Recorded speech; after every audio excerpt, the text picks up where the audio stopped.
নারায়ণগঞ্জ মহানগর হকার শ্রমিক দল নেতা আবু আল বেলাল খান বিল্লালের উদ্যোগে নারায়ণগঞ্জ ৫ আসনের ধানের শীষের প্রার্থী অ্যাডভোকেট আবুল কালামের এক বিশাল গণসংযোগে সর্বস্তরের হকার শ্রমিক দলের যোগদান। জনসমুদ্রে পরিণত নারায়ণগঞ্জ ৫।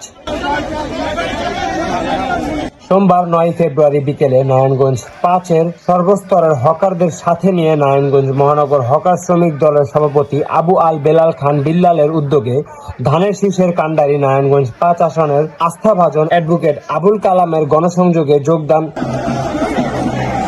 এই সময় এই গণসংযোগে হকার শ্রমিক দলের আরো উপস্থিত ছিলেন সাধারণ সম্পাদক মোহাম্মদ মুসা মিয়া, সহসভাপতি মোহাম্মদ ওসমান গনি, সহসভাপতি মোহাম্মদ ইকবাল দেওয়ান সহ হকার শ্রমিক দলের আরো অনেক নেতৃবৃন্দরা।